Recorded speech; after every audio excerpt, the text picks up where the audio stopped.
I never asked to be born first, but in my family, being the oldest meant becoming a third parent whether I wanted to or not. From age 12, I was changing diapers, making meals, and watching my four younger siblings while my parents went out for date nights or worked extra shifts. My mom would always tell me that this was just how families worked, that the oldest helps out. But it wasn't just helping out. By high school, I was missing sports tryouts and club meetings because I had to pick up my siblings from school. I couldn't hang out with friends on weekends because I was babysitting. My homework got done late at night after everyone else was asleep. When I finally moved out at 22, I thought I was free. I had my own small apartment, a decent job at a warehouse, and for the first time, my own things that nobody could touch or break, including my prized possession, a gaming console I had saved up for months to buy. Then the call started. They would call and tell me they needed me to watch the kids on Saturday, not ask if I could please help them or if I would be available. Just the expectation that I would drop everything and babysit. For free, of course. At first, I gave in. Old habits die hard, and the guilt trips were effective. But after a few months of lost weekends and no acknowledgement, I decided enough was enough. The breaking point came when my younger brother took my gaming console without asking and broke the controller. When I confronted my parents, they shrugged it off. My dad dismissed my concerns, saying boys will be boys and telling me to just buy another one. When I explained that the controller cost $70 and that it wasn't about the money but about respect for my things, my mom accused me of being selfish and said family shares. I reminded them that I didn't live there anymore and my belongings were in community property. My dad said as long as I was part of the family, everything was shared. Then he told me to stop complaining and help my mother with dinner because the kids needed to be fed. That night, I took my console and left. I also made a decision. No more free babysitting. For 3 peaceful months, I ignored their calls. Then one Friday evening, my phone rang. My mom told me they needed me the next day from 8 a.m. to 8 p.m. I explained that I couldn't because I now worked Saturdays. She insisted that I should change my shift because my siblings needed watching. I refused and told her that if I did babysit, I'd charge $30. Plus, they would need to provide all the food. My dad grabbed the phone and angrily told me I needed to man up and help my family, boasting that he worked hard at my age. I pointed out that he had dumped all his responsibilities on me so he could work overtime, and that I was manning up by taking care of my own life now. The call devolved into shouting. I hung up after repeating my terms. Sundays only, $30 payment, and they provide all food. Plus, if anything of mine goes missing again, I'm calling the police. 2 weeks later, I'm getting ready for my Saturday shift when I hear frantic knocking at my door. It's my mom's signature knock, both hands, rapid fire, then footsteps running away. I peek through my peephole and see my 2 youngest siblings, ages 8 and 10, standing alone in the hallway looking confused. My mom is nowhere in sight. Thanks to advice from friends, I had prepared for this. I quietly went to my bedroom window, popped out the screen, and climbed out. My ground floor apartment made this easy. I called my neighbor, an older woman who knew my situation. I explained to her that my mom had just abandoned my siblings at my door and ran off, and that I wasn't home. I asked if she could please call the police, since the children were just standing in the hallway. She did. The police came and took my siblings to the station. My parents had to come pick them up and face questions about why they'd left children unattended in an apartment building. My phone exploded hours later. My mom was furious, demanding to know how I could call the police on them. I explained that I didn't. I wasn't even home since I was at work, like I'd told them. A neighbor saw 2 abandoned children and called. My mom claimed she thought I was home and asked how she was supposed to know I wasn't. I reminded her that I had told her multiple times I work Saturdays now, and that she had abandoned her children hoping to force me to miss work. I made it clear that wasn't my problem. She got off with a fine and a warning for child abandonment, but the humiliation stung worse than the money. Thanksgiving brought everything to a head. They invited me over, and like a fool, I went. As soon as I arrived, my dad laid out his new plan. He told me I was moving back home and that I would pay rent to help with their mortgage, babysit whenever they needed, and give them the family support they deserved. I simply said no. My dad stood up saying this wasn't a request. He came at me, fists clenched. But I wasn't the same kid he used to intimidate. I've been working out, taking self-defense classes. When he swung, I blocked and landed a solid punch to his stomach. He doubled over, completely shocked. I warned him that I had the whole conversation recorded and asked him to try to explain to the police why he attacked me. My dad yelled at me to get out of his house and never come back. I took a dinner roll from the table, telling him I would gladly leave, but that I had paid for this roll with all the years he stole from me. I left and blocked their numbers. My siblings still text me sometimes. The younger ones are starting to realize what I went through. The older ones already know and have started setting their own boundaries. Last week, I got a certified letter. My parents are being investigated by Child Protective Services after my 16-year-old sister reported the same parentification happening to her. They asked me to give a statement about my experience growing up. I'm meeting with a caseworker tomorrow. I've already prepared a detailed account of every responsibility that was inappropriately placed on me since I was 12. My parents made their bed by trying to make me raise their children. Now they can lie in it. I'm enrolling in community college next semester. I've got a whole life ahead of me, and for the first time, it's actually mine. I've lived on Cape Cod for about 15 years now, having moved here after retiring from the military. My Scottish heritage has always been important to me, and after years of wearing uniforms, I decided to embrace comfort and tradition by wearing kilts as my everyday attire. It started as just a weekend thing, but eventually became my signature look around town during the warmer months. Most locals know me by now, the retired guy with the salt and pepper beard who wears kilts. I've even had tourists ask to take pictures with me, which I find amusing. I've gotten used to the occasional stares, but what happened last Saturday was on a whole different level. I was doing my weekly grocery shopping at the market basket in Bourne, methodically working my way through the produce section. I was wearing my favorite dark green kilt and a comfortable beige, collarless Celtic grandfather shirt, the kind with a laced-up V-neck. Nothing flashy, just my usual weekend attire. I was examining some avocados when I heard it, that tone of voice that makes retail workers everywhere cringe. The woman called out to me with an impatient, "Excuse me." I turned around, avocado still in hand, to see a woman I'd never met before staring at me expectantly. She was probably in her 50s. I acknowledged her with a simple yes, wondering what she wanted.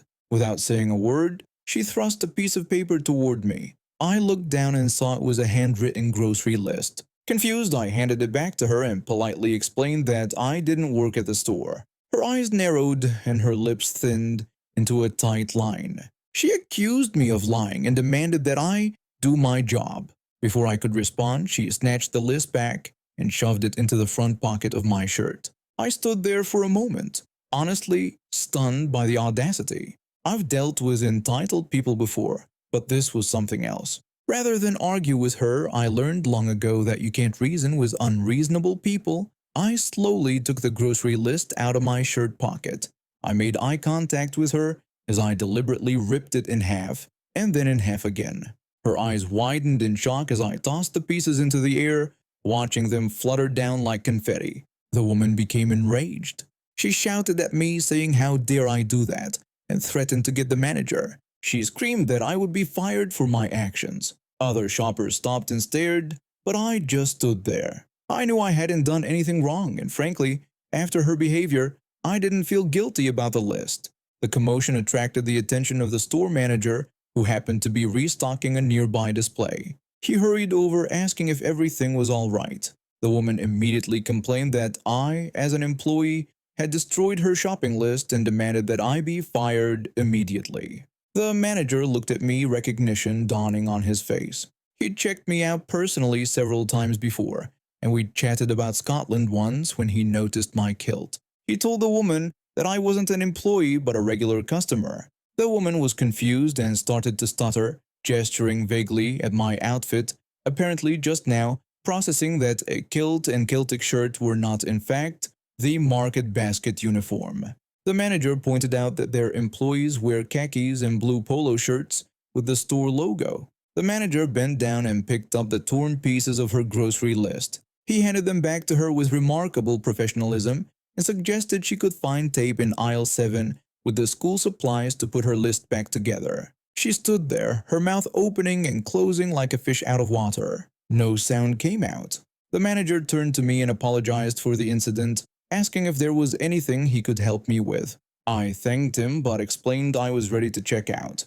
The manager nodded and walked with me to the front of the store. I could feel the woman's eyes boring into my back, but I didn't look back. As the cashier rang up my groceries, the manager and I made small talk about the unseasonably warm weather we'd been having. I paid for my groceries, thanked the cashier, and headed out to the parking lot.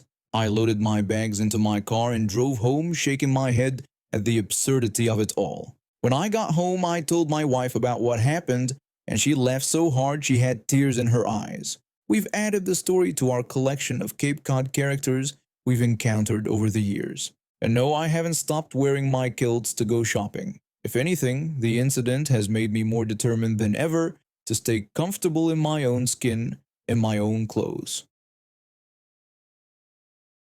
I grew up in a small rural area about 45 minutes outside a major city. Our claim to fame was this huge flea market that attracted tons of tourists, especially during summer months. The place was absolutely packed on Tuesdays and Saturdays, with cars lined up for half a mile just waiting to get into the parking lot. When I was 14, I got my first job there selling frozen fruit bars from a cart.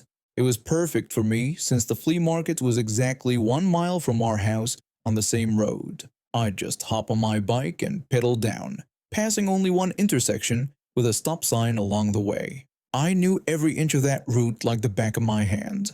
I was always good with directions and maps. My parents joked that I was born with a compass in my head. I spent most of my free time exploring the countryside on my bike, memorizing all the back roads and shortcuts around our area. By the time I was 15, I could have drawn you a detailed map of the whole county from memory. One Tuesday morning in early September, after school had started back up, my younger sister and I were standing at the end of our driveway waiting for the school bus. We were just chatting about homework when this shiny SUV with out-of-state plates pulled up beside us. The woman in the passenger seat rolled down her window. She was wearing oversized sunglasses and had this impatient look on her face. She asked if we kids knew how to get to the flea market. I smiled, always happy to help tourists. I told her that yes, it was exactly 1 mile in the direction I was pointing. I explained she should just stay on this road, go through one stop sign, and she'd see it on the right. I assured her she couldn't miss it. The woman frowned and looked at the driver, who I assumed was her husband. She told us that they'd already been that way, and there was nothing there. I was confused because I literally worked at the place and had been there hundreds of times. I apologized but insisted it definitely was in that direction, just 1 mile down this road. I repeated that there was just one stop sign, and it was on the same road we were standing on right now. Her face suddenly turned red. She started yelling, asking if I was deaf since she'd already said they'd been that way. She accused me of lying to them. She continued shouting that they had driven up and down this stupid road twice already and there was no flea market. She demanded to know if I thought this was funny and if I was messing with tourists for my entertainment. She was screaming so loud that my sister took a step back behind me. The man driving looked embarrassed but didn't say anything. I realized there was no point arguing with her. Maybe they'd somehow missed it, though that seemed impossible since the place was huge with a massive sign. Or maybe they'd gone on a different road entirely and were completely turned around. Either way, she clearly wasn't going to believe me. I apologized for trying to mess with her and admitted she was right. Her attitude instantly changed, and she looked smug like she'd caught me in some prank. She said that's what she thought and then asked if I could give them the real directions. And that's when a little spark of mischief hit me. I put on my most sincere, helpful face. I told her of course and suggested they go in the opposite direction. I pointed away from the flea market. I instructed her to go down about 3 miles until she hit the old red barn, then take a right on Willow Creek Road. There was no red barn or Willow Creek Road in that direction. The woman started fumbling in her purse. She asked me to hold on while she wrote this down. She pulled out a small notepad and a pen while I continued with my completely fabricated directions. I told her to follow that road for about 4 miles until she saw a white church with a tall steeple. Then she should take a left there onto Mill Road. I continued explaining that after about 2 miles, she'd see a gas station. She should go right at the light and the flea market would be about a half-mile down on her left. I assured her she couldn't miss it. She wrote everything down diligently, nodding along. She thanked me and sarcastically asked if that was so hard. I replied that it wasn't at all and wished her an enjoyable time at the flea market. The man gave a little wave as they drove off, in exactly the opposite direction of where they needed to go. I felt a tiny pang of guilt knowing they'd be driving around for at least 25 minutes following non-existent landmarks, but it quickly faded when I remembered how she'd screamed at me. Just as their car disappeared around the bend, I saw our yellow school bus approaching. Perfect timing. My mom came out to the driveway, probably having heard the commotion from inside the house. She asked what that was all about. I shrugged casually and told her it was just another lost tourist looking for the flea market. I didn't tell her about the fake directions, of course. The school bus pulled up and my sister and I climbed aboard. As we settled into our seats, I couldn't help but imagine that woman and her husband driving in circles, getting more and more frustrated as they searched for landmarks that didn't exist. The flea market was closed on school days anyway. Even if they eventually found it, they'd be greeted by locked gates and empty parking lots. My husband's family seemed normal enough during our dating phase. A little loud at gatherings, but whose family isn't? What I didn't realize was that my sister-in-law had a particularly interesting personality trait. From the moment we announced my pregnancy with twins, my sister-in-law turned into a bizarre competitive monster. I'd heard of mommy competitions before, but this was on another level. It wasn't just friendly "my kid is doing well" pride, it was an obsessive need to ensure her children were superior to everyone else's in every possible category. When we found out we were having twins, I was both excited and terrified. My husband and I had been trying for almost 2 years, and suddenly we were blessed with two little miracles. The pregnancy was difficult. I was sick constantly and ended up on bed rest for the last month. But when our beautiful twin girls arrived, all the struggle seemed worth it. My sister-in-law's competitive behavior started almost immediately. When the twins were born, my sister-in-law commented on how tiny they were compared to her supposedly much larger kids. My husband tried to explain that our twins were actually a good size for multiples, but she insisted that her son was over 12 pounds at birth and that the nurses had declared him the biggest baby they'd ever seen. The thing is, I was at the hospital when her son was born. He was 8 pounds, 3 ounces, perfectly healthy, but nowhere near the supposed record-breaking weight she claimed. Over time, that weight kept increasing in her stories. By last year, she was claiming he weighed nearly 14 pounds at birth, heavier than the current heaviest recorded newborn in America. The competition intensified as the girls grew. When one of my twins rolled over at 4 months, which is pretty normal, my sister-in-law immediately bragged that her son had rolled over when he was just a week old. She claimed the pediatrician had never seen anything like it. When I pointed out that this was physically impossible for newborns, she simply insisted that her kids were just advanced. It was the same story when the twins started walking around 13 months. My sister-in-law questioned if that wasn't a bit late, claiming her daughter was already running by 4 months old. When my husband reminded her that he remembered when her daughter actually started walking around 16 months, she accused him of being mistaken and claimed to have videos of her running before 5 months. These videos mysteriously never materialized when we asked to see them. I mostly let these comments slide. They were annoying but harmless, if a bit delusional, but things took a turn when my sister-in-law decided that not only were her kids superior, but there was something wrong with mine. As the twins approached their second birthday, they were babbling constantly and had a handful of clear words each. According to our pediatrician, they were right on track developmentally. But my sister-in-law became obsessed with the idea that they weren't speaking enough. She asked if I wasn't worried that they weren't speaking in sentences yet, claiming that by 18 months, both her kids were speaking in complete 5-6 word sentences. When I explained that the twins weren't even 2 yet and that the pediatrician said they were developing normally, she suggested that doctors don't always catch these things. The irony was that her son, now almost 7, still mumbled so badly that I could barely understand a word he said. But I kept that observation to myself. My husband and I ignored her suggestions, hoping she'd drop it. Then one day, I got a call from someone who introduced herself as my sister-in-law's friend who worked in early intervention services. The specialist explained that she was calling because my sister-in-law had told her I was very concerned about my twins' speech development. After a brief discussion where she confirmed that based on what I described, my children were indeed on track developmentally, I thanked her and hung up. But I was fuming. My sister-in-law had gone behind my back to try to prove there was something wrong with my kids. That was the final straw. If her kids were such miraculous record breakers, perhaps they deserved some recognition.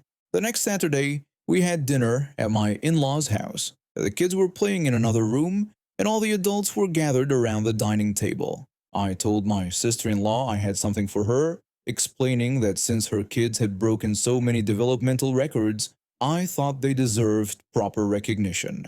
I handed her a professionally printed and laminated booklet titled The White Claw Book of World Records. Inside, I compiled every supposed milestone her children had achieved, complete with photos and information about the actual world record holders who had now been pushed to second place. My sister-in-law flipped through the first couple of pages, her face growing redder with each turn.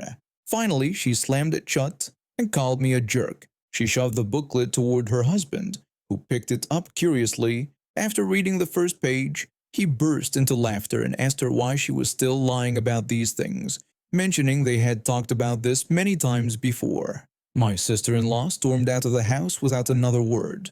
The rest of the dinner was awkwardly quiet, but I noticed my father-in-law trying to hide his smile. Later that night, I received a text from her where she couldn't believe that I would humiliate her in front of everyone. She claimed all she ever tried to do was help me get my kids the help they obviously needed. But if that was how I wanted to treat her, she would stop trying to help. I simply responded with a thank you. It's been 2 weeks, and she hasn't mentioned my children's development once.